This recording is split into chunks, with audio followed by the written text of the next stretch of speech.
ao Senhor pela sua família e pelas nossas famílias. Amém? Então, queridos, hoje a primeira ministração abordando esse tema terá como título Sinais de alerta que prenunciam o fim da família.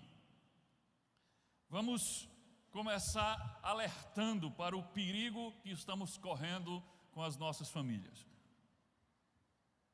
Já falamos algumas coisas sobre isso na última série, faz pouco tempo que nós ministramos sobre esse tema, mas tem muita coisa ainda para ser dita sobre família. Queridos, a família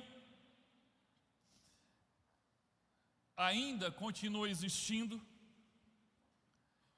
apesar de tantos ataques sofridos pelo diabo através de diversas ferramentas e meios.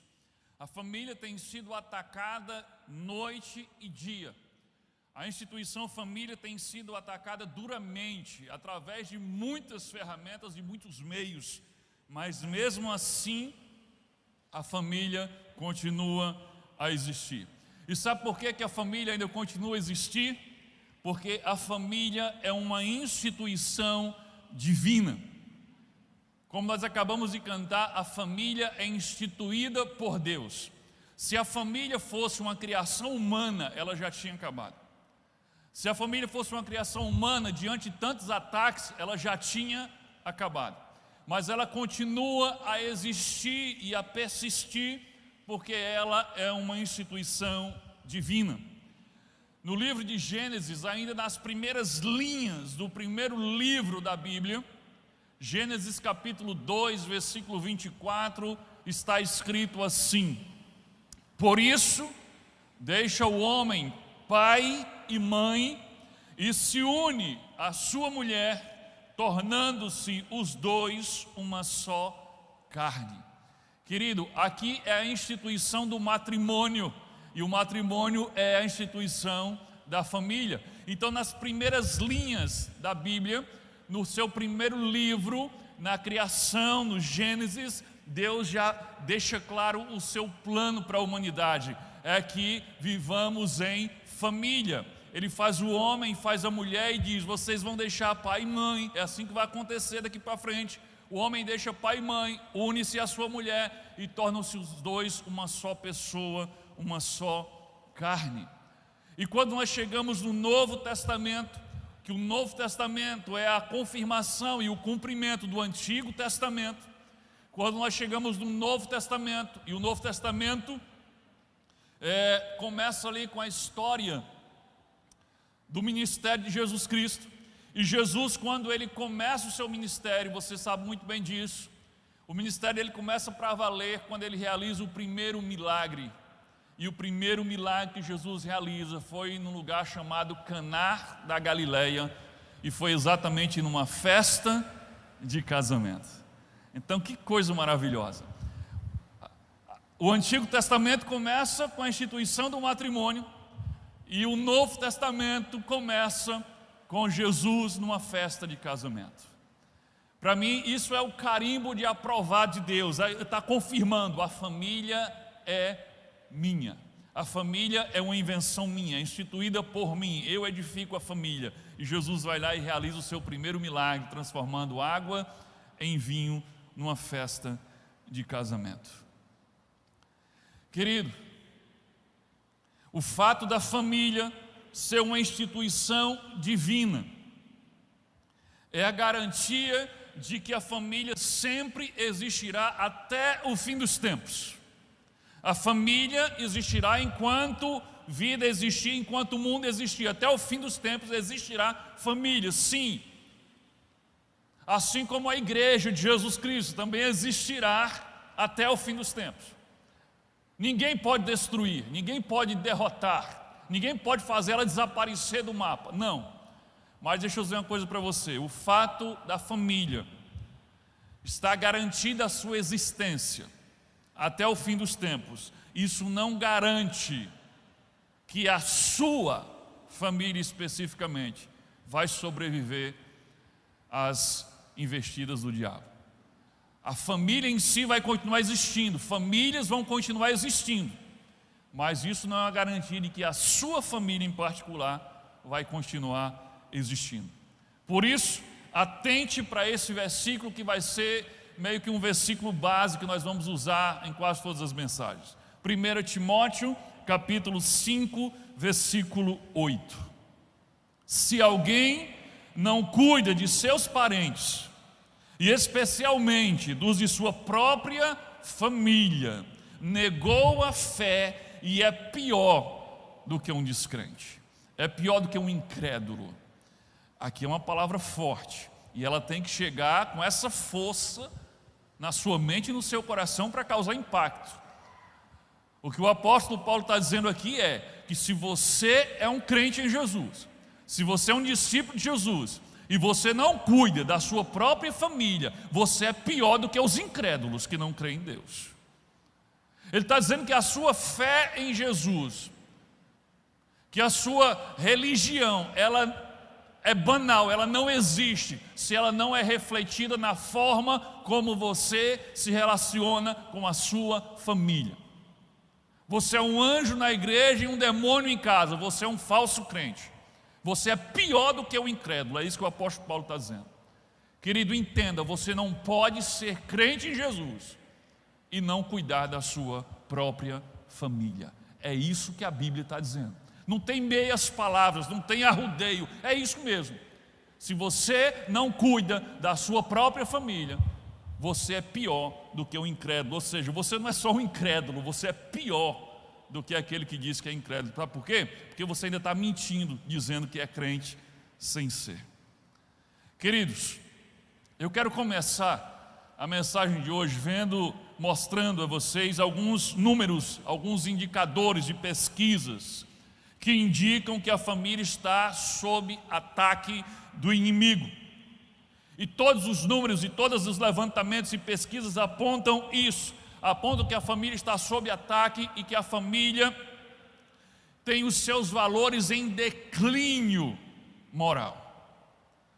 E a família, ela está em perigo. Espero que você, como crente em Jesus, esteja pronto para cuidar e proteger a sua família no meio do caos que nós estamos vivendo.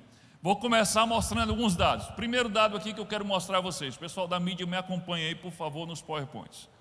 Aumento de pessoas que têm relações sexuais antes do casamento.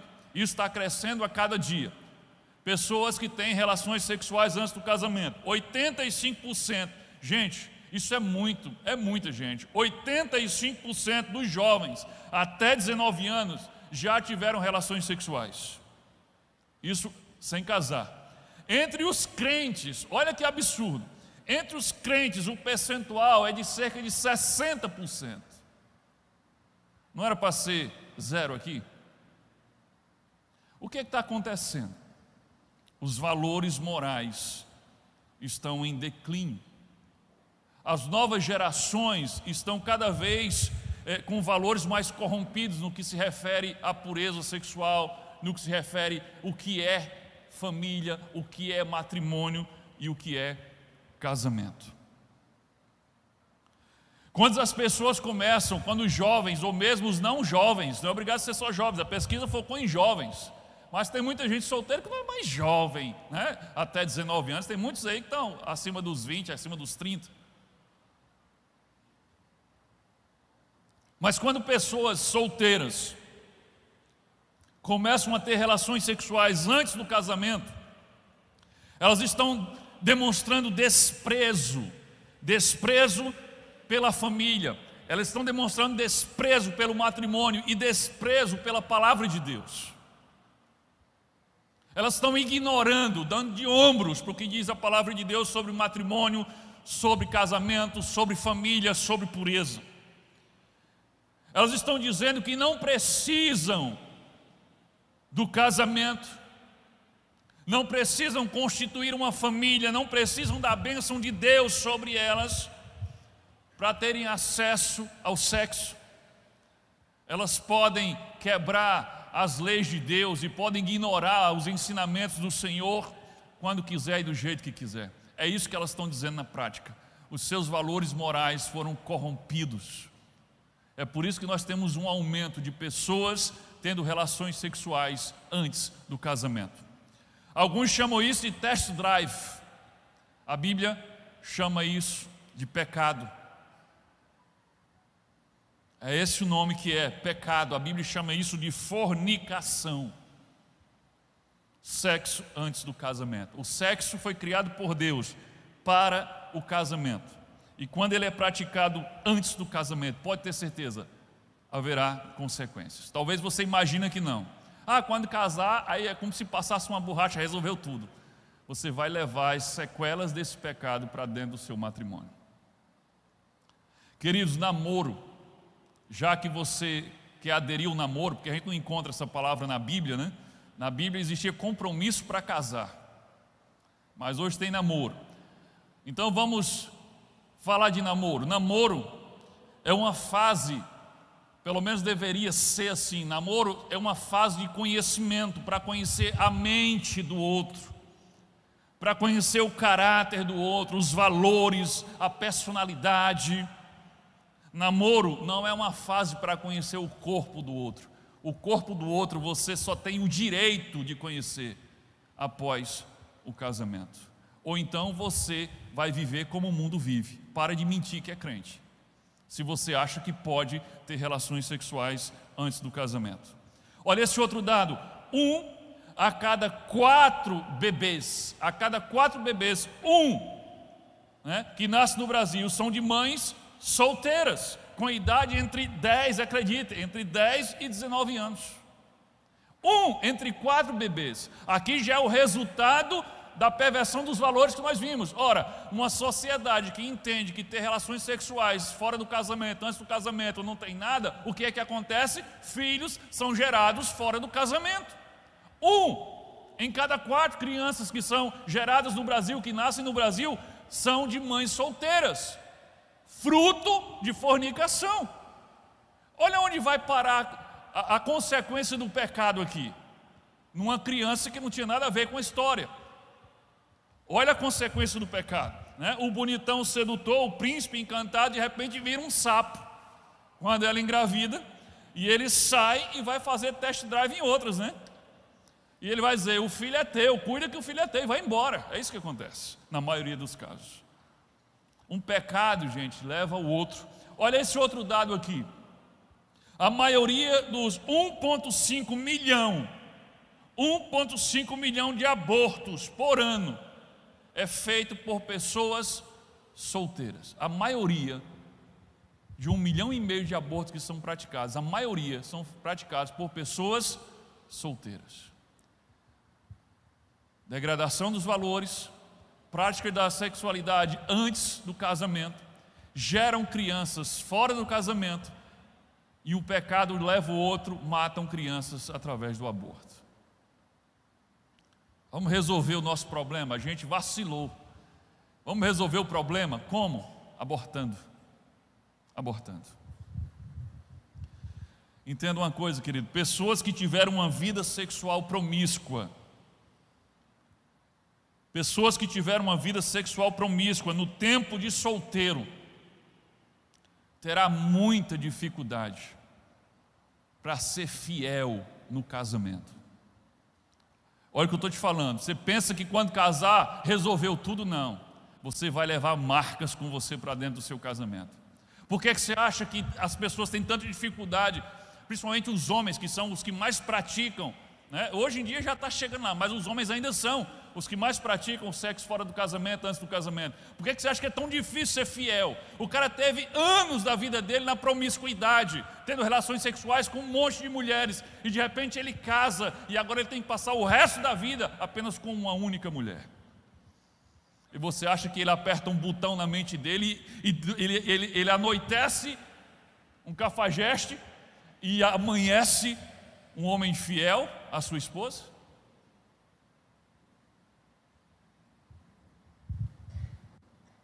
Pessoas que tiveram vida promíscua no tempo de solteiro terão muita dificuldade de serem fiéis no relacionamento conjugal. Pessoas que tiveram vida promíscua de praticar sexo antes do casamento, terão muita dificuldade de confiar no seu cônjuge.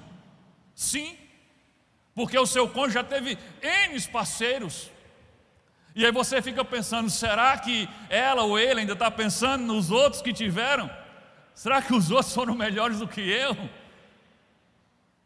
E aí você fica inseguro, ambos ficam inseguros. E isso traz problema para dentro do casamento. Querido, todo pecado traz consequências.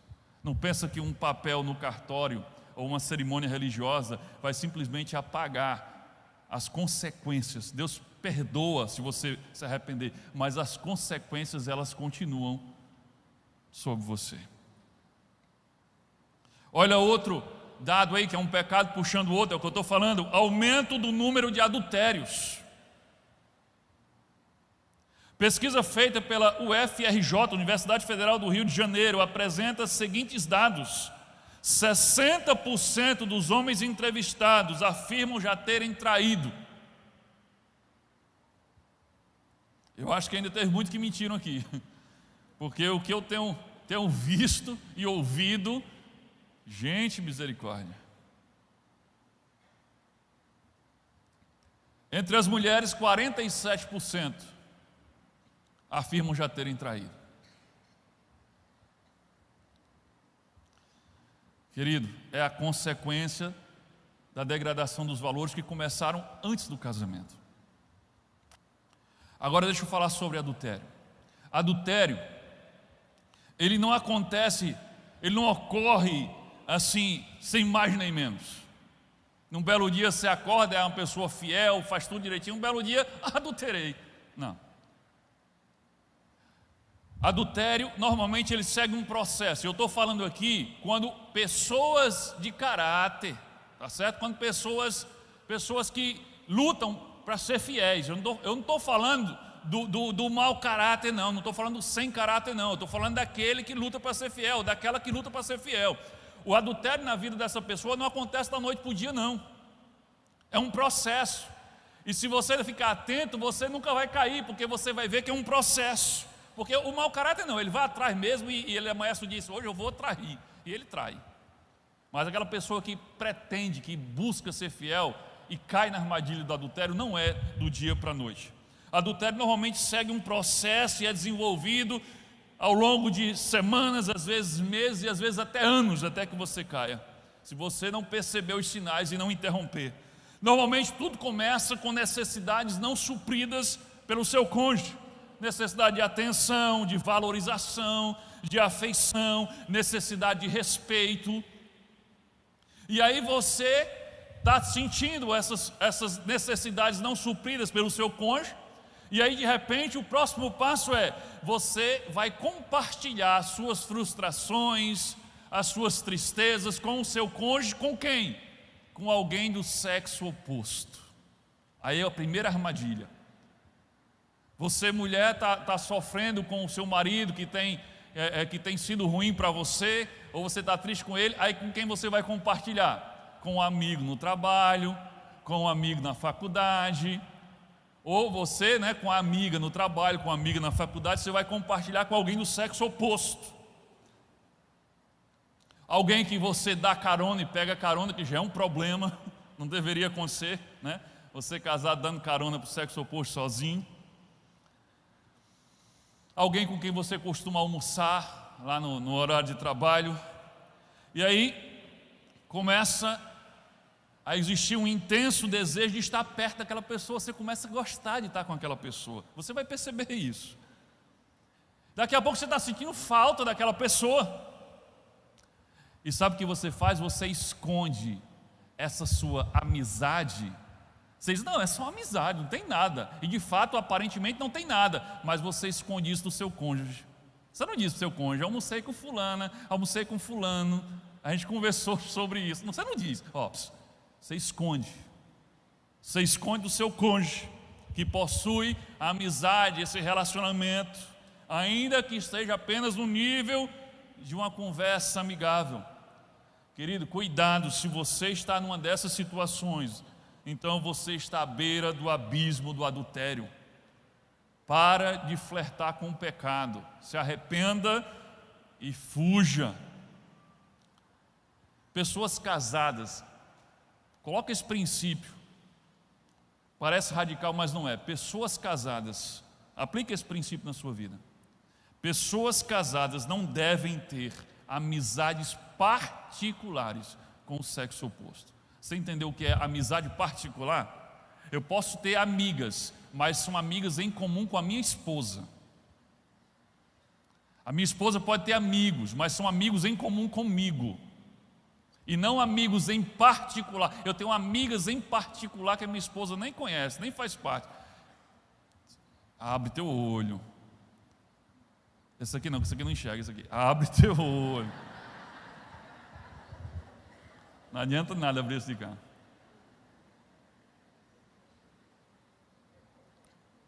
Eu estou sendo bem prático. Olha outro dado aí. Aumento do número de pessoas morando juntas sem serem casadas. Esse é um outro fator que mostra a queda de valores, a falta de valorização da família, o aumento de número de pessoas morando juntas sem serem casadas. Pessoas que simplesmente se juntam, elas estão desprezando o valor da bênção de Deus sobre o casamento, estão muitas vezes desprezando o valor da bênção dos pais sobre aquela união, estão desprezando o testemunho de cristão diante da sociedade. Juntar-se, simplesmente juntar e morar junto, começa a namorar, começa a ter relação sexual como se fosse marido e mulher, você está se apropriando de uma coisa que não é sua por direito, e aí vocês vão morar juntos. Juntar-se é como entrar no casamento com um pé só. Sabe o que significa isso? Se der qualquer coisa errada, fica mais fácil de sair. É um experimento de baixo custo, pensam eles. Se der qualquer coisa errada, é mais fácil a gente sair, é mais fácil cair fora. É claramente, para muita gente, é claramente uma estratégia de fuga, facilitada caso alguma coisa dê errado. Mas é engano. Depois que você mora junto com uma pessoa, os laços de alma são muito profundos. E se vocês terminarem, vocês vão sofrer as mesmas coisas que um casal de papel passado. Então a estratégia de facilitar a fuga não vai funcionar. Também mostra o aumento de pessoas morando juntas também é um problema, porque as pessoas, quando escolhem alguém apenas para morar junto e não para casar oficialmente, normalmente os critérios que as pessoas usam para escolher o parceiro são muito menores, os critérios mais fracos do que quando você escolhe alguém para casar. A gente vai só morar junto, se não dá certo, a gente vai cada um para o seu lado. Então você não é muito criterioso, seus critérios são mais fracos, e aí tende a dar cada vez mais errado. Só que no meio, às vezes, dessas aventuras, e normalmente acontece, no meio dessas aventuras, né, de baixo custo, de um pé só, vem filhos. E esses filhos terminam sendo os que mais sofrem quando você decide tirar aquele único pé que você colocou lá. Outro dado preocupante, aumento de separações e de divórcios. Olha esses números aqui, eu peguei primeiro os números de 2003. Em 2003 houve 135 mil divórcios no Brasil. Um número, aí ele compara com os anos 70, 3 vezes maior do que os anos 70. Agora olha esse outro dado aqui. Dados divulgados pelo IBGE mostram que em 2014, já está bem desatualizado, 2014, mais de 341 mil casamentos terminaram. Isso são os oficiais, fora os que moram juntos e se separam. O maior número já registrado na história do país, um aumento de mais de 150% em relação a 2003. Divórcio está em franca ascensão. Isso é o resultado de quê? De uma campanha bem elaborada que envolve mudança de valores e mudança de leis. Mudança de valores é aqui, os valores que as pessoas têm a respeito da moral, a respeito da família, e as mudanças de leis para facilitar o divórcio. Mudança de valores fazem com que as pessoas encarem o divórcio como uma solução fácil, como algo aceitável, como algo que pode ser usado a qualquer hora, uma coisa banal. e leis que facilitam o processo para quem quer se divorciar. Veja só como essa campanha para mudança de valores a respeito do divórcio é antiga. Olha só essa tela aí, é da revista New Woman, de 1982. Eu tinha 1 ano de nascido aqui, gente. Nessa época as revistas tinham um público maior, né? A revista impressa. Essa revista na época tinha cerca de 8 milhões de leitores. Ou seja, era uma revista muito influente. Olha a matéria. Descartar-se do seu casamento era o título. Aí diz assim: se não mais lhe agrada, pode ser o ato mais bem sucedido que você jamais praticou. Obter o divórcio pode ser um passo positivo, solucionador de problemas, orientado no sentido do crescimento. É a partir daí que começa a mudança de valores. Divórcio é bom, divórcio é solução, é uma solução rápida para todos os problemas do casamento, vai ser o seu crescimento, é em busca da sua felicidade. O que é interessante é que a maioria dos casais, quando dizem que querem se divorciar, eles dizem: eu quero me divorciar porque eu tenho que pensar na minha felicidade. Só que quando eles decidiram casar, eles usaram o mesmo argumento: eu vou casar porque eu estou pensando na minha felicidade. É isso que acontece com os egoístas que querem usar o casamento para a sua própria felicidade, não está focado na felicidade do outro. Eles casam para ser felizes e eles têm que separar para ser felizes, e eles nunca serão felizes. E na mudança de leis, olha aí, nova lei do divórcio, isso é de 2010. Entrou em vigor no Brasil o divórcio direto, um procedimento que agiliza a separação entre os casais, podendo ser imediato assim que optarem pelo fim do casamento. Essa mudança permite que você saia do cartório em poucos minutos já divorciada, ao contrário do que acontecia antes, que um divórcio só podia ser solicitado após 1 ano de separação formal ou até 2 anos de separação vivendo em residências separadas. Para muitos casais, o divórcio passa a ser um remédio, a oportunidade para ser feliz novamente.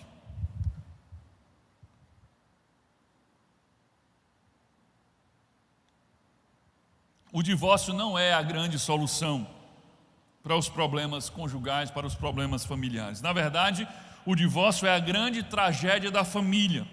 A família começa com o casamento e ela se destrói, termina com o divórcio. O divórcio é a grande tragédia, é o fracasso da família. E o que dizer do divórcio na igreja? O que dizer? Era para ser uma exceção raríssima, mas olha só o que diz aí esse artigo aí da revista Amo Família. Todos os anos, milhares de cristãos decidem por diversos motivos terminar seu casamento. Um estudo realizado pelo Barna Research Group revela que o índice de divórcio entre os cristãos americanos está realmente um pouco mais elevado do que entre os que não são cristãos. Isso nos Estados Unidos, no Brasil não vai ser diferente. Há a informação de que até os ateus estão com alegria utilizando o mesmo estudo para anunciar que querem que quem não crê em Deus tem o índice mais baixo de divórcio. Querido, nos Estados Unidos, o Instituto Barna é um instituto que sempre faz pesquisas voltadas para a questão espiritual, a questão da igreja. E olha o que está dizendo aí, nos Estados Unidos, o índice de divórcio entre os cristãos está mais alto do que entre os que não são cristãos. E os ateus estão pegando esse estudo, na época, pegaram esse estudo para se vangloriar e dizer assim: olha, não ser crente é melhor para o casamento, viu? A gente se divorcia menos do que os crentes. Queridos, não há dúvida de que o divórcio é uma tragédia que vem crescendo dentro da igreja.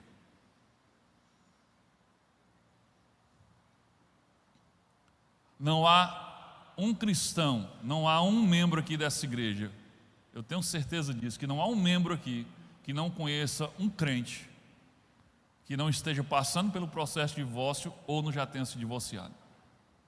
Você conhece pelo menos um exemplo, quando não muitos. E esses exemplos incluem não só membros da igreja, mas incluem líderes e incluem pastores. Muitos líderes e pastores. Aí eu fico pensando, o que é que Deus pensa do divórcio? Ele deve concordar, né? Porque esse negócio está crescendo dentro da igreja assim. Eu acho que Deus aprova, mas vamos ver o que é que Deus pensa sobre divórcio? Eu acho que Ele não aprova não. Malaquias 2,16, olha o que ele diz aí, ó.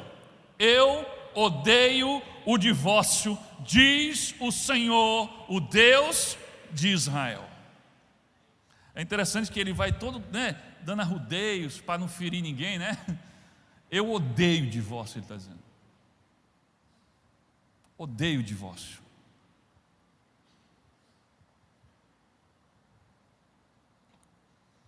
Então fica a pergunta intrigante, a pergunta incômoda que não quer calar.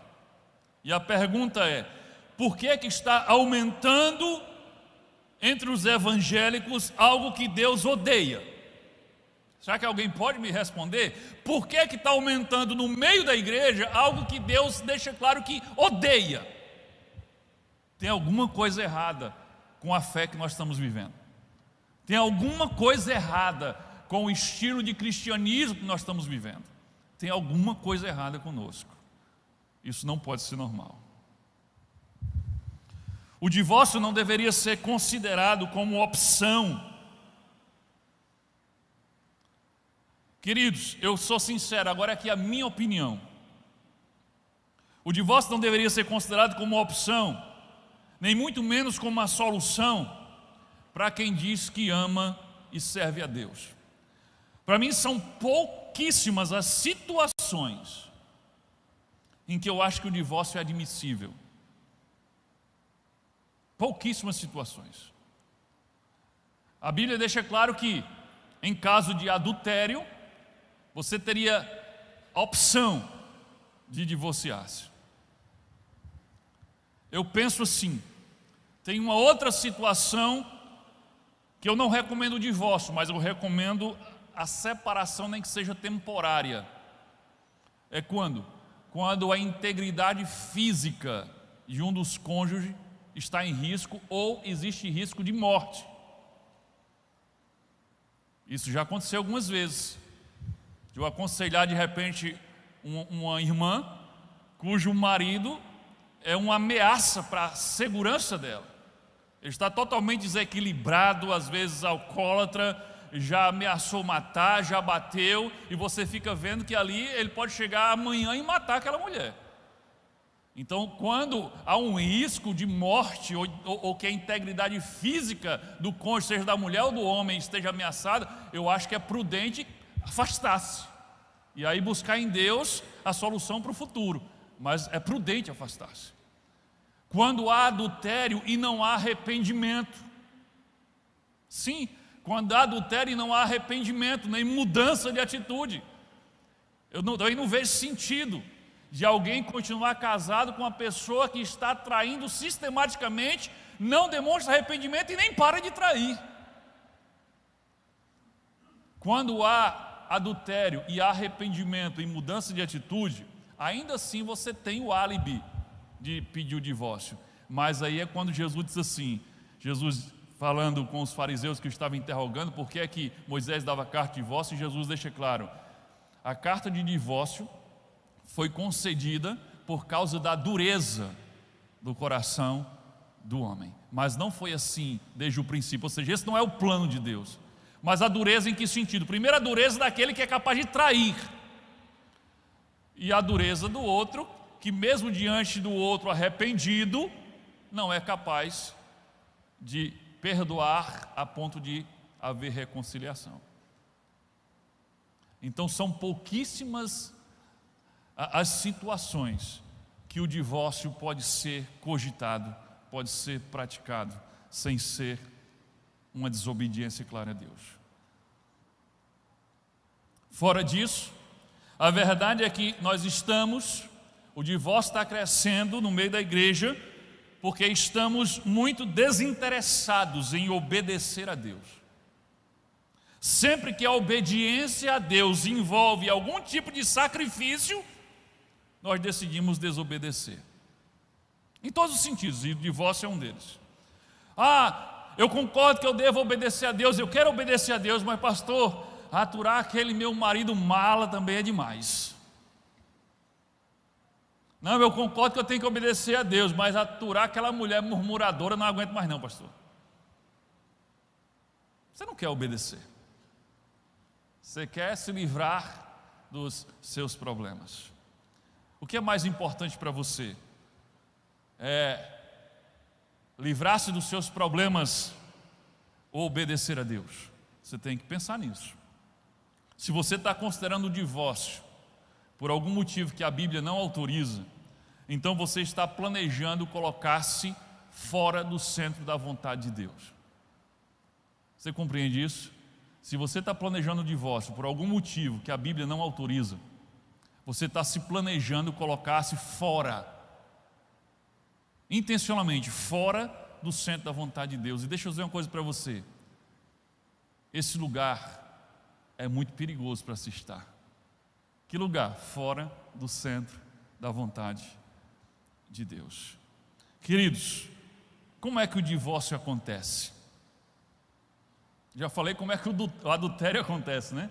Mas como é que o divórcio acontece? Como é que duas pessoas que se apaixonam loucamente, que muitas vezes são capazes de enfrentar o mundo inteiro para ficarem juntas, pessoas que se sentiam incompletas sem o outro, é a minha outra metade da laranja. Fala até das coisas espíritas, né? É a minha alma gêmea. Não aguentava ficar um dia sem ouvir a voz, sem ver o outro.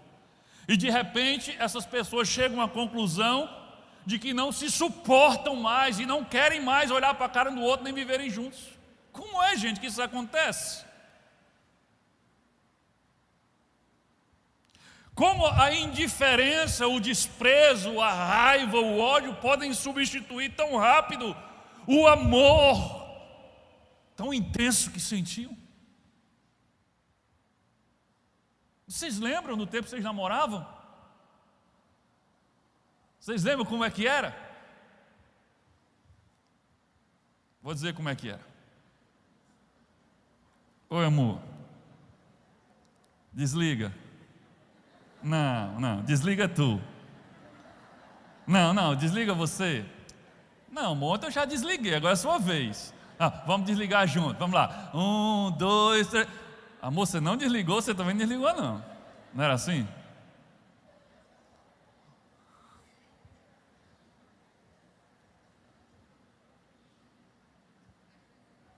Hoje, quer ver o Satanás e não quer ver a pessoa. Como é que você explica isso? Querido, na verdade o processo do fim da família, o processo de divórcio, ele não começou quando um dos cônjuges pediu o divórcio. Não foi aí. Começou agora. Não foi aí. O processo do fim da família começa bem antes. Muitas vezes começa antes de vocês se encontrarem no altar. E vocês não perceberam. Muitos divórcios seriam evitados se as pessoas, por exemplo, tivessem escutado os seus pais, quando você estava cego de amor, se tivesse escutado seus pais que disse: minha filha, esse rapaz não vai dar certo, meu filho, essa menina não dá certo para você. Tivesse escutado seu pastor: abençoado, porque você não escutou o seu pastor? Não case não vai dar certo, vocês são uma bomba relógio. Tu acredita que eu já disse isso para os casais? Chegaram para dizer assim: pastor, nós viemos comunicar aqui que nós vamos casar, e queria que o senhor fizesse nosso casamento. Aí eu digo: conta aí a tua história aí, onde é que tu nasceu, onde é que tu viveu, onde é que tu passou. Aí conta a tua também. Quando eles terminam de contar, eu falo: misericórdia de Jesus. Aí eu já disse para vários casais, eu disse assim: olha, vocês são uma bomba relógio, pode explodir a qualquer momento. O casamento de vocês tem tudo para dar errado. Vocês têm certeza que vocês querem casar? Aí eu digo: olha, só tem um jeito de dar certo, é se acontecer um milagre. Eu digo desse jeito: vocês oraram mesmo? Oramos. E aí? Não, Deus confirmou. Aí eu digo: eu não orei, que eu nem sabia que vocês estavam querendo casar. Mas tudo bem, né? Vocês querem ir em frente? Vamos. Aí vou lá e faço o casamento. Aí depois o que acontece? Separam. Ainda vão dizer que foi o pastor que jogou praga, né? Então muitos divórcios seriam evitados se ouvissem os seus pais, se ouvissem os seus líderes espirituais, né, os seus amigos que realmente amam você e querem o seu bem. Mas não, estava cego, todo mundo está dizendo as coisas erradas, eu que sei, está aí. A falta de critérios, né? A falta de critérios sólidos na hora de escolher um namorado ou uma namorada é outro negócio que leva ao divórcio.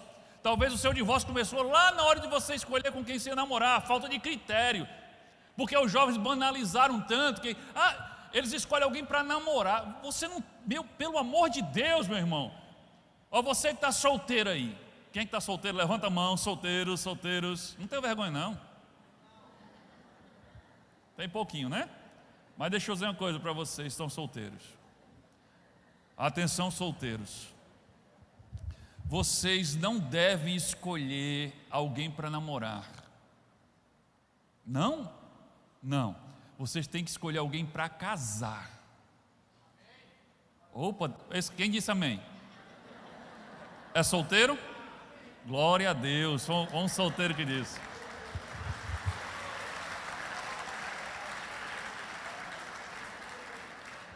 Porque quando você escolhe alguém só para namorar, aí, só tem que ser bonitinho, legalzinho, né? Bonitinho, legalzinha, é você namorar. Aí o que acontece? Começa a namorar, aí você arria os 4 pneus e fica apaixonado por aquela pessoa, aí diz aqui, vamos casar. Só que você já vai estar cego pela paixão. Você não vai ver mais nenhum defeito. Porque você na hora de escolher não usou o critério que era só para namorar. E depois quando pensou em olhar, procurar alguma coisa, você não podia mais ver nada porque você já estava apaixonado. Então não escolha uma pessoa para namorar, escolha uma pessoa para casar. Você começa a prevenir divórcio aí. Começa a escolher uma pessoa para casar, para casar. Eu estava namorando com Janaína no início ainda, ela tomou um susto, que eu já cheguei com a planta da casa. Claro, eu, né, fazendo planta de casa sempre, né? Ela disse, tomou um susto. Eu já escolhi ela para casar. Olha só a reforma da casa que a gente vai fazer aqui. Ela ficou apavorada. Como assim? É desse jeito, na hora de namorar não, já pensa logo em casar. Casar. Então escolha alguém para casar. Certo? Então você já começa a trabalhar contra o divórcio. Então, pessoas que não tiveram critérios, eles já começaram a botar um tijolinho no divórcio dele antes, lá no início de tudo. Não foi quando o outro pediu divórcio, não, já foi lá no início. Então vocês precisam ser mais criteriosos, não só a simpatia e a beleza que contam. Na hora de escolher alguém para casar, vou dar uma dica para vocês. Na hora de escolher alguém para casar, presta atenção. Antes de você se apaixonar, tem que fazer antes de se apaixonar. Depois, meu amigo, aí eu digo assim, você já deu a curva. Eu costumo dizer assim, sabe o que é dar a curva? Imagina que ali aquela porta é uma curva. Aí enquanto você não dobrou, quando fulano, você ainda está me ouvindo. Agora depois que você dá a curva, já era. Então antes de você dar a curva, olhe, preste atenção, o relacionamento dessa pessoa com Deus, como é a fé dela, como é o relacionamento dela com Deus. Não, vou ganhar ela para Jesus. Homem não faz isso não. Não faz isso não. Olha o relacionamento dessa pessoa, dele ou dela com os pais. Moças, vocês querem escolher um homem para casar, um rapaz para casar, preste atenção como é que ele se relaciona com a mãe dele. Ele trata mal, mas também é uma megera a mãe dele. Vai. O cara que trata mal a mãe, o cara que é mal educado e grosso com a mãe, tu acha que ele não vai ser contigo? Olha como é que ele se relaciona com os pais. Presta atenção se tem um caráter firme. Presta atenção se a pessoa com quem você está escolhendo para casar tem disposição para trabalhar. Porque agora é todo boçal, não sei o que, é bonitão. Agora depois que casar, o cara sentado no sofá e você tendo que trabalhar, você não vai aguentar. Veja os projetos para o futuro. É isso que você tem que olhar. Você vai escolher alguém para passar o resto da vida ao seu lado. Então seja criterioso. Então o divórcio muitas vezes começa aqui, na hora de escolher a pessoa. Você não teve critérios na hora de escolher. Mas agora eu quero ser mais preciso. Ainda é cedo, não é nem meia-noite. Gente, quais os sinais de alerta que prenunciam o fim da família? Então é o que eu estou dizendo, o divórcio não acontece da noite para o dia. Começam a acontecer coisas que já começam a apontar, olha, o sinal de alerta. Pem, pem. Se você não ajeitar isso, vai terminar em divórcio. Então o primeiro sinal de alerta, falha na comunicação. Primeiro sinal de alerta, falha na comunicação. Amós capítulo 3, versículo 3. Andarão os dois juntos se não houver entre eles acordo? Ou seja, se não houver acordo entre duas pessoas, elas vão continuar andando juntas? Não. E para haver acordo entre duas pessoas tem que haver o quê? Comunicação. Uma comunicação clara, uma comunicação adequada, eficiente. E o que é comunicação? É o processo verbal ou não verbal de transmitir informação, sentimento, emoções. Isso é comunicação. A questão é, em qual nível está a comunicação na sua família? Em qual nível está a comunicação no seu lar, entre os cônjuges, entre pais e filhos? Em qual nível está? Eu vou falar de pelo menos 3 níveis, não está na tela, mas 3 níveis. O primeiro nível é o nível da conversa superficial, uma comunicação superficial. Será que é assim que é a comunicação no seu lar? A sua comunicação conjugal? Trata de assuntos impessoais. A conversa de vocês é assim, assuntos impessoais, como por exemplo, futebol, política, novela, clima, problemas com o carro, com a máquina de lavar. A conversa segue nesse nível, bem superficial. Se esse é o nível da sua conversa conjugal, o seu casamento está em perigo. Seu casamento está em perigo. Segundo nível, é a conversa focada nos outros. Quando vocês param para conversar, o tema são os outros, nunca vocês. Vocês falam de assuntos pessoais, mas pessoais dos outros. E na maioria das vezes, ainda é de forma negativa, pejorativa, ou com críticas, ou fofoca. Se o seu nível de comunicação conjugal está aí, o seu casamento, a sua família está em perigo. O terceiro nível é compartilhamento de intelecto. O casal passa a compartilhar ideias, opiniões, projetos pessoais. Queridos, aqui começa a existir uma comunicação verdadeira, mas ainda falta algo para ficar mais profunda. Mas se você está nesse nível, você está num bom caminho. Você está num bom caminho. E o quarto nível aqui, eu disse 3, mas são 4. O quarto nível é o compartilhamento de sentimentos. Se você está nesse nível aqui, 10 para você. O que tipo de comunicação é essa? Quando você consegue conversar com o seu cônjuge e vocês compartilham naturalmente seus sentimentos. É o nível mais profundo de comunicação no lar. Aqui você compartilha as suas emoções, as suas frustrações, as suas alegrias, as suas tristezas, os seus desejos. Vocês têm abertura para conversar sobre essas coisas. É nesse nível de comunicação que vocês têm abertura e maturidade para dizer e ouvir coisas como do tipo: olha, eu fico triste quando você diz ou faz isso comigo. Vocês têm abertura para dizer isso no casamento de vocês? Olha, eu fico triste quando você faz assim ou diz assim. Você me fere quando você diz tal coisa. Vocês têm a liberdade de dizer isso um para o outro? Aqui é o nível de comunicação desejada, onde vocês são capazes de comunicar sentimentos, conversar sobre os seus sentimentos um para com o outro. Mas não é o nível de comunicação que está a maioria dos casais. A maioria está lá no primeiro, nível superficial. Parece 2 companheiros de faculdade dividindo um apartamento ou uma casa. Falando sobre comunicação, então a pergunta é: quais as barreiras que podem dificultar a boa comunicação? Vamos ver aqui empecilhos que dificultam a boa comunicação. Vai ser rápido essa parte. Primeira barreira, letra A, excesso de trabalho. Isso dificulta a boa comunicação. Excesso de trabalho tira do casal o tempo que eles precisam para comunicar-se. Um alerta: além do excesso de trabalho, tem uma coisa muito perigosa. é quando vocês permitem que os horários de trabalho de vocês façam com que vocês não tenham tempo juntos em casa. Isso é um problema sério. Por exemplo, tem casais que quando o homem sai para trabalhar, a mulher está dormindo. Quando ele chega, a mulher sai para o trabalho dela. Quando ela chega, é ele que está dormindo.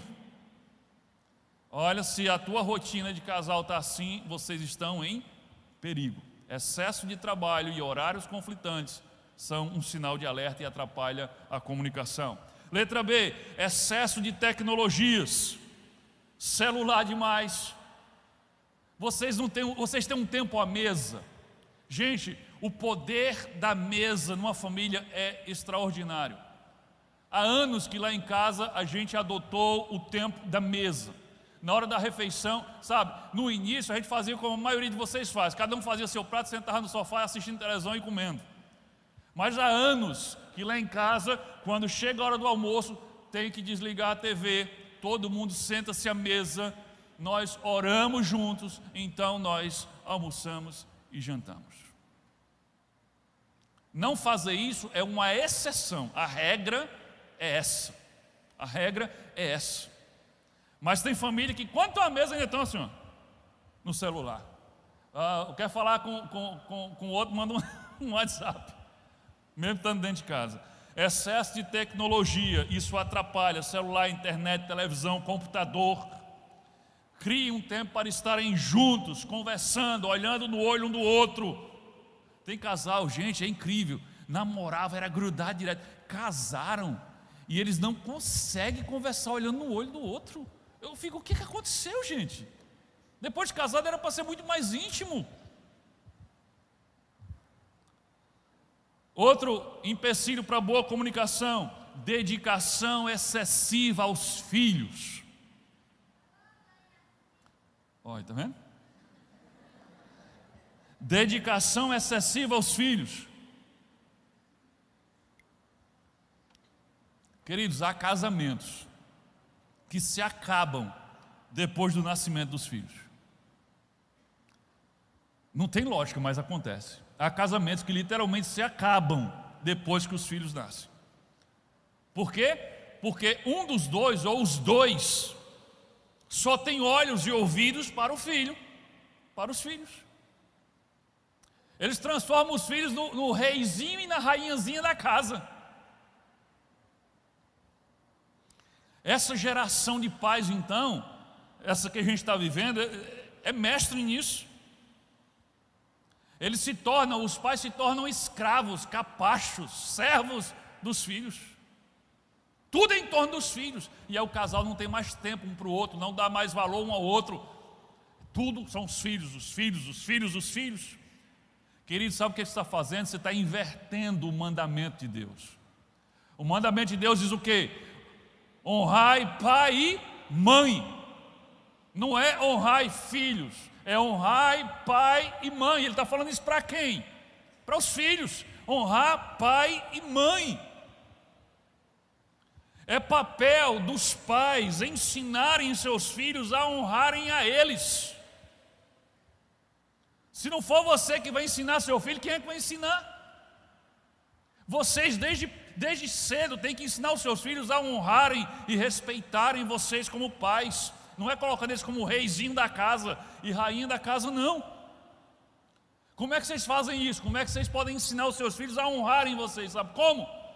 Quando o marido honra a esposa na presença dos filhos. Quando a esposa honra o marido na presença dos filhos. Na hora do almoço, na hora do jantar, de quem é o maior pedaço de carne? É do reizinho. Não, é do pai ou da mãe. Quem é que come primeiro? O menino? Não. Primeiro seu pai vai se servir, sua mãe vai se servir, depois vocês se servem. Você diz, ai pastor, que coisa retrógrada. Não. Você está ensinando eles a honrar pai e mãe. Aí você cria o menino, o melhor pedaço de carne é para ele, o maior pedaço de carne é para ele. O primeiro que você servir é o menino. Aí o menino cresce com o ego do tamanho do mundo. Quando é que você vai desprogramar ele para aprender a honrar pai e mãe? a honrar os mais velhos. Chega num canto, só tem uma cadeira para sentar. Quem senta? O bichinho. Chega, meu filho, senta aqui. Não faz isso não. Quem senta é a mãe, quem senta é o pai. O menino fica em pé. Gente, pelo amor de Deus, é difícil, hein? Pastor, não fui para a igreja não. Por quê? Porque fulaninho dormiu, eu não quis acordar ele. Homem, não diga um negócio desse não. Quando ele está dormindo, o menino passa embaixo da rede e derruba até ele. Cuidado e atenção excessiva aos filhos prejudica a comunicação conjugal. Atente para isso. Lembre-se, vocês estão criando filhos, preparando eles para duas coisas. Primeiro, para a eternidade. Então você tem que ensinar ele a crer em Jesus e a ter fé em Deus. Segundo, você está preparando ele para a vida e não para você. Então sabe o que vai acontecer com o seu filho se você criar ele direitinho? Ele vai crescer, ele vai casar e ele vai constituir a família dele. E você vai abençoá-lo e liberar ele. E quando eles forem embora, você vai olhar, está só a sua velhinha do lado. Mas aí vocês nem se conhecem mais direito. Sabe por quê? Porque vocês passaram a vida inteira vivendo só em torno dos filhos. Prioridade do marido é a esposa. Prioridade da esposa tem que ser o marido. Vocês vieram antes dos filhos. Eu não estou dizendo que vocês não têm que amar os filhos, mas se vocês entendam, para o bem dos seus filhos, tem que ser assim. Sabe qual é a maior bênção dos filhos? É ter pais que se amam, que se respeitam. É uma segurança para os filhos. O que adianta vocês, tudo em torno dos filhos, mas vocês ficam um casamento tão acabado que vocês se separam e seus filhos vão viver um conflito de separação conjugal. O que adiantou? Os filhos se sentem seguros quando os pais se amam. Não esquece disso. Não esquece disso. Isso foi uma lição que eu aprendi com a minha mãe quando eu ainda era pequena. Ela dizia: meu filho, ela deve estar em algum canto por aí. Meu filho, quando você casar, não sei se ela dizia só do coração da boca para fora, mas eu aprendi direitinho com ela. Ela dizia assim: meu filho, quando você casar, você tem que amar sua esposa mais do que a mim. Olha, teve uma que disse amém ali. Você tem que amar sua esposa mais do que a mim. E eu amo a minha esposa mais do que eu amo a minha mãe. Eita, verdade. E eu amo a minha esposa mais do que eu amo meus filhos. Porque ela veio primeiro. E depois que eles forem embora, ela vai ficar. Em nome de Jesus. Então, querido, dedicação excessiva aos filhos prejudica a comunicação do casal. Outra coisa que prejudica é ativismo social e religioso. Ativismo quer dizer muita atividade social e religiosa. Se o pessoal é crente, aí eles querem fazer parte de todos os ministérios da igreja. Voluntário, está dentro de todos os ministérios da igreja. Onde é que vai ter tempo para a família? Nunca rejeitam um convite de um colega para uma festinha. Vivem com a casa cheia de amigos, de irmãos da igreja. A casa está sempre lotada, sempre cheia de gente. Abre o olho. Obrigado, irmã. Abre o olho. Nunca sai só a família. Toda vez que sai, tem que sair encangado com outro povo. Às vezes é bom você sair com a turma do PG e tal, é legal. Mas, gente, tem que ter um tempo só da família. Dica: sempre que possível, tentem servir juntos no mesmo ministério. Sempre que possível.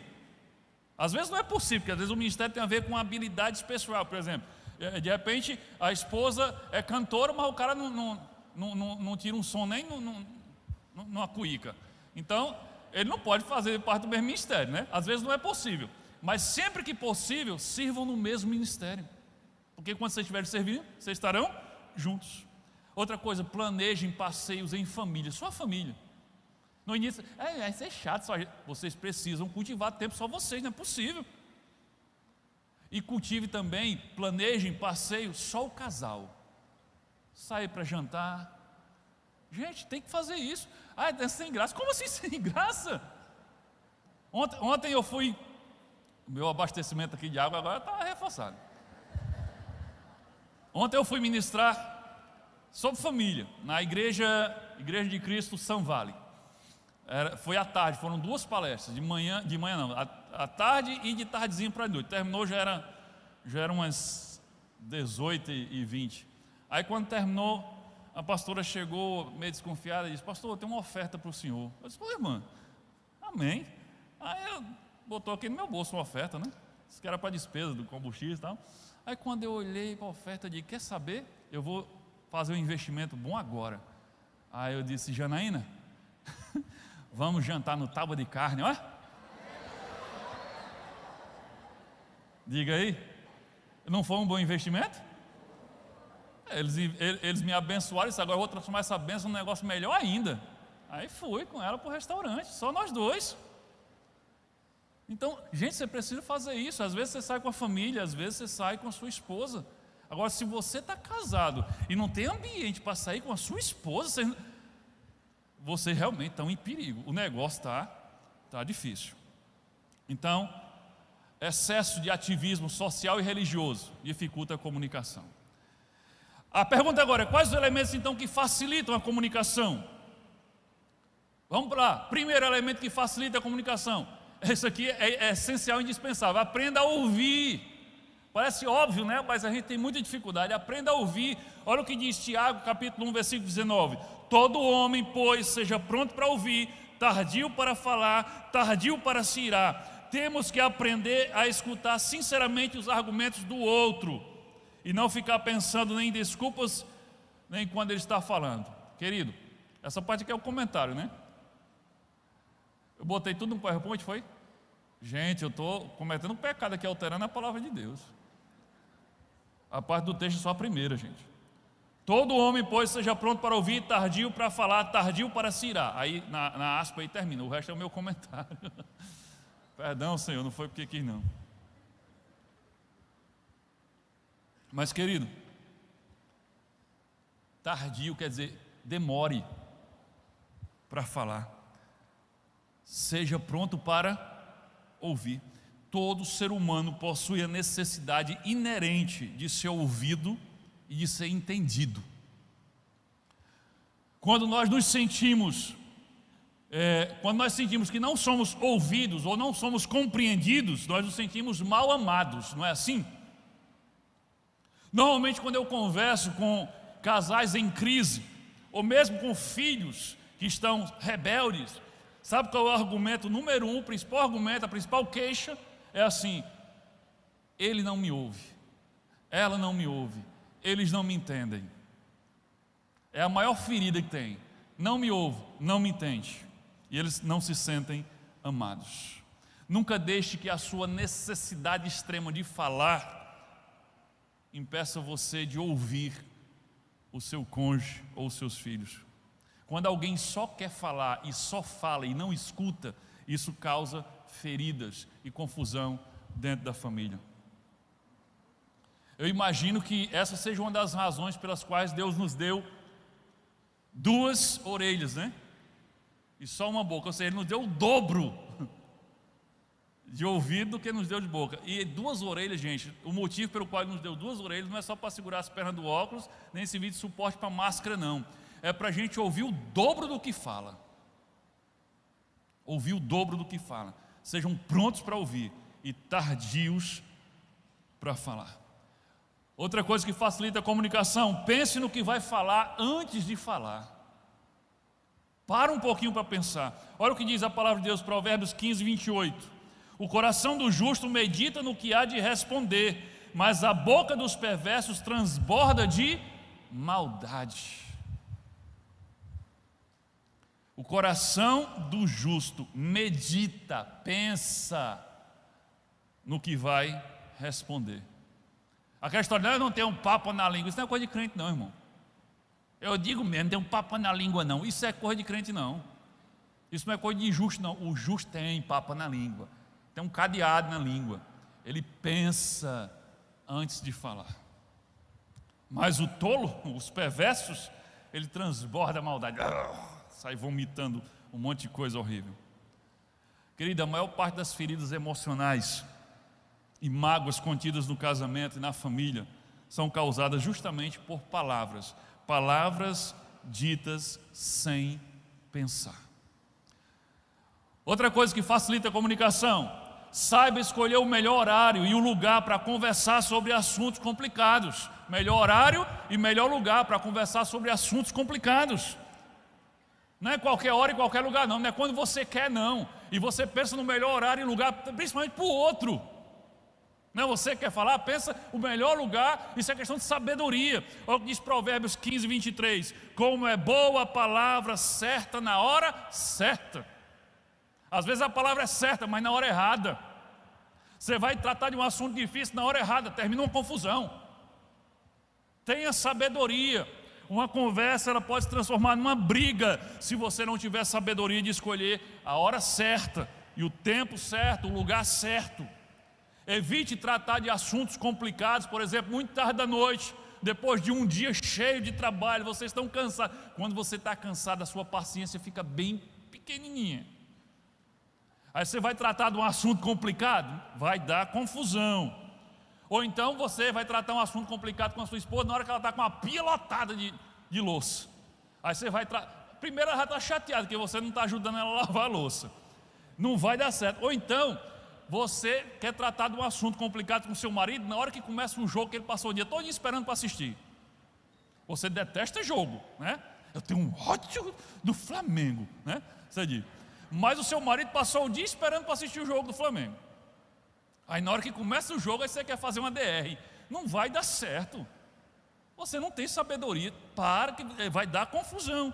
Então é importante escolher o momento certo, mas também é importante escolher o lugar certo. Por exemplo, nunca trate de assuntos complicados na presença de outras pessoas, em público. Não faz isso. Estiver num canto e der um ruído na comunicação de vocês, aí aquela estranhada, engole, seco e deixa chegar em casa. Tem aquele ditado, né? Não é um versículo, é aquele ditado que diz: roupa suja se lava em casa. Gente, presença de plateia só vai fazer com que fique mais difícil o perdão e a reconciliação. Porque uma coisa é a gente brigar em casa só nós dois. Outra coisa é a gente brigar na frente das pessoas. É uma humilhação, é você desrespeitar o seu cônjuge e desrespeitar você mesmo. Nunca na frente. Então o princípio aí para você com seu cônjuge é elogiar, você elogia em público. Agora criticar o seu cônjuge, você critica em particular, em casa, secreto, com cuidado, tá certo? Com cuidado. Eu tenho uma dica preciosa para a gente encerrar o assunto comunicação. Já estou quase na metade da mensagem, então olha só. Estou brincando, gente. Mas uma dica preciosa para a gente encerrar o assunto comunicação: esteja sempre disposto a dizer 3 coisas. 3 coisas você tem que estar disposto a dizer dentro da sua família. Primeiro, quando você esteja disposto a dizer: eu estou errado, eu estava errado, eu errei. Vamos praticar? Tem gente que vai dar um nó na língua agora. Vamos lá, diga assim: eu estou errado, diga. A esposa está por aí? Olha aí para o teu marido e diga assim: eu estou errada, diga. Estou vendo umas que não está dizendo não, tem uma bem ali que está dizendo não. Diga, mulher. Olha, está vendo a dificuldade? É brincadeira, gente, a gente está só praticando. É porque tiveram uma confusão antes de sair de casa. Aí agora ela pensa, não é disso não, nem sei da história. Diga assim, olha para o marido e diga: eu estou errada. Rapaz, eu estou decepcionado com as mulheres. Eu pensei que os homens iam ter mais dificuldade. Homens, vamos mostrar a elas como é que fazem. Homens, olhe para a sua esposa e diga: eu estou errado. Aí sim, salva de palmas para os homens.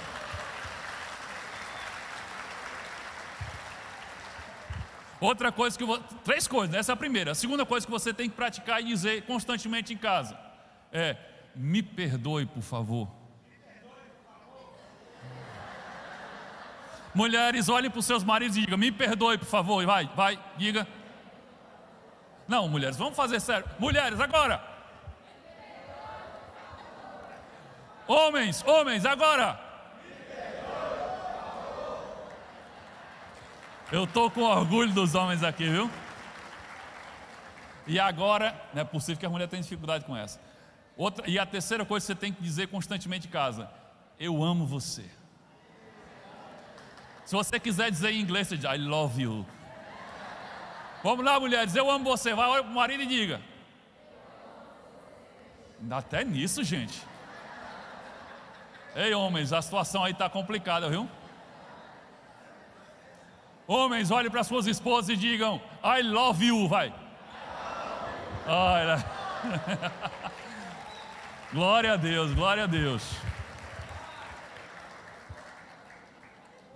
Gente, agora vamos para o último ponto de hoje.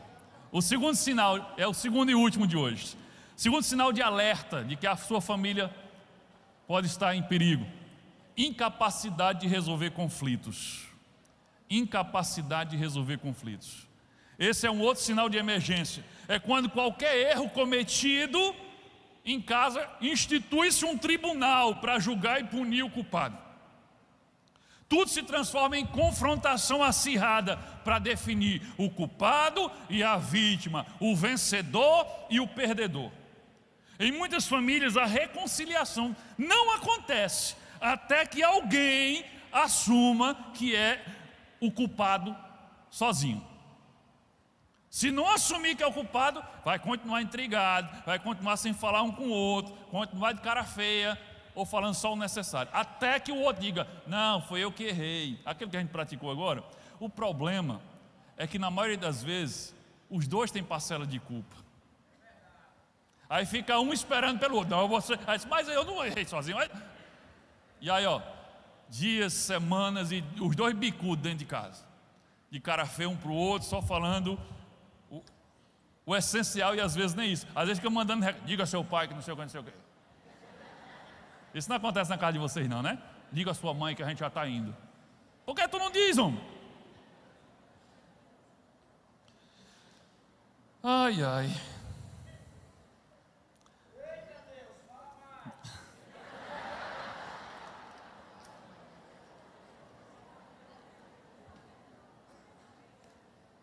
Eu vou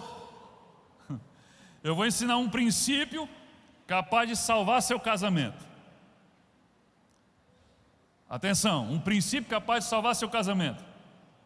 Na relação conjugal, é mais importante ter paz do que ter razão.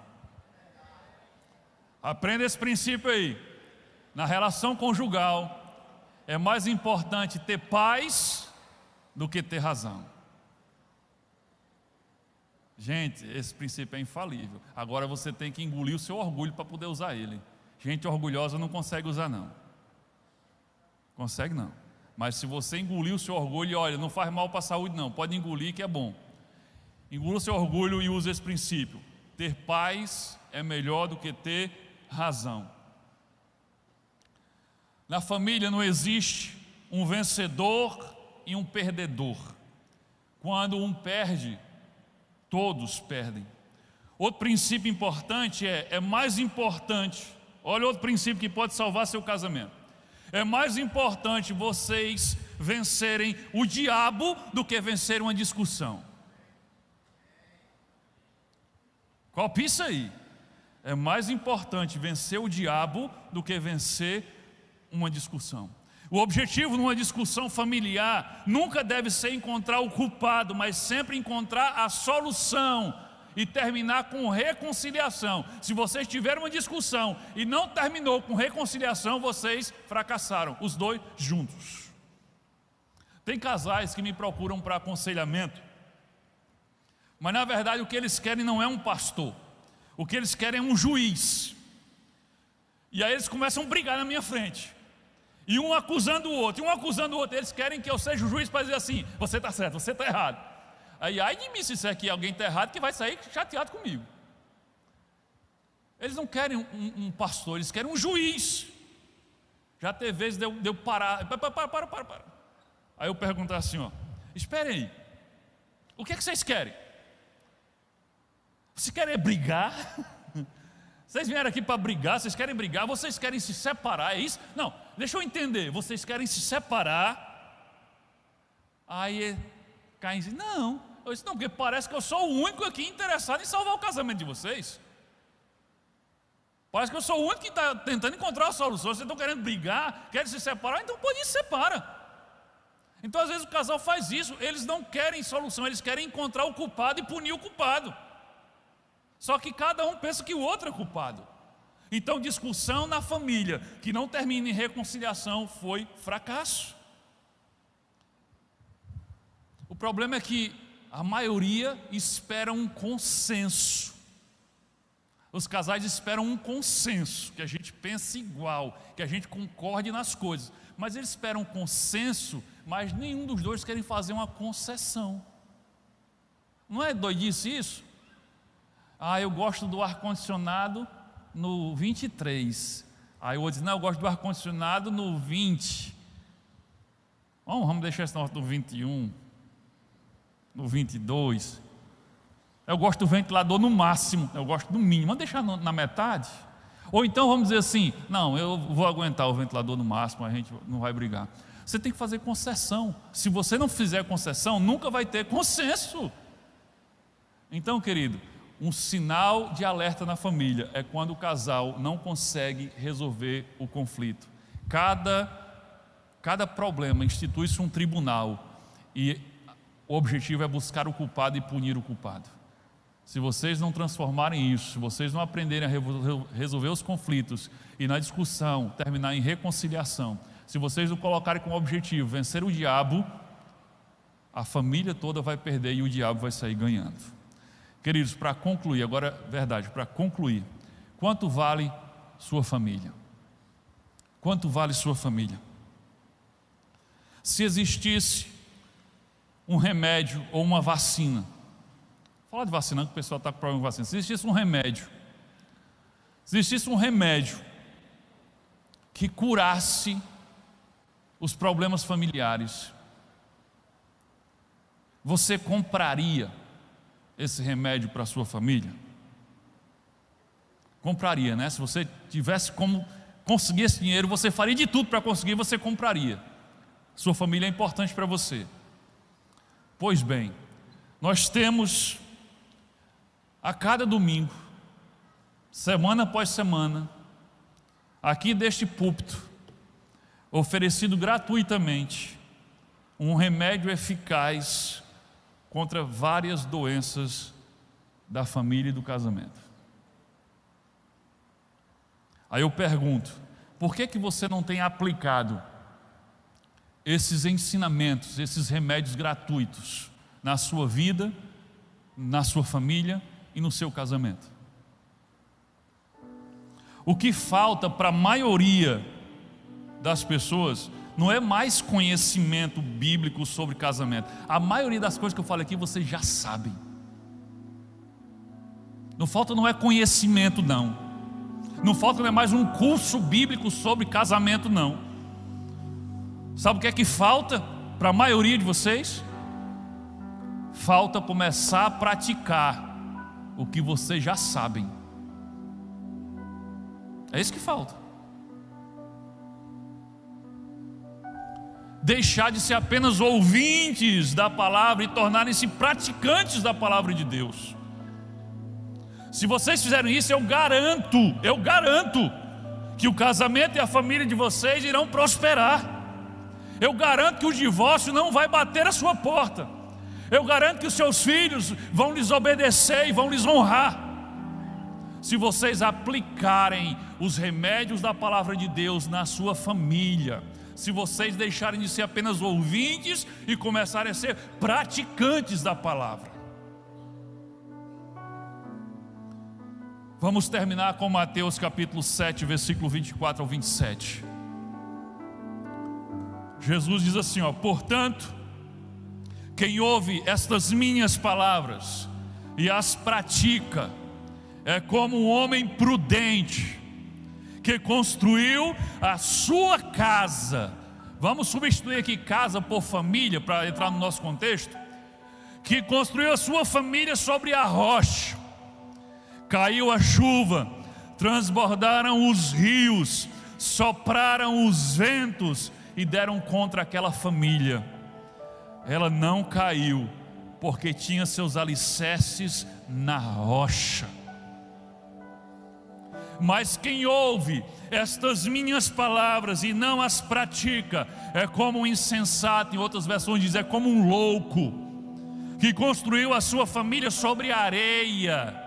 Caiu a chuva, transbordaram os rios, sopraram os ventos e deram contra aquela família, e ela caiu, e foi grande a sua queda. Onde você tem edificado a sua casa, a sua família e o seu casamento? Na rocha, que é a palavra de Deus, ou na areia, que são os princípios mundanos que tem por aí? Isso é o que vai definir se a sua família vai continuar de pé diante das tormentas e das perseguições desse mundo, ou se ela vai cair e grande será a queda. Eu tenho feito de tudo para construir a minha família sobre a rocha da palavra de Deus. Espero que você faça o mesmo. Amém? Que Deus nos abençoe em nome do Senhor Jesus Cristo. Glória a Deus, glória a Deus.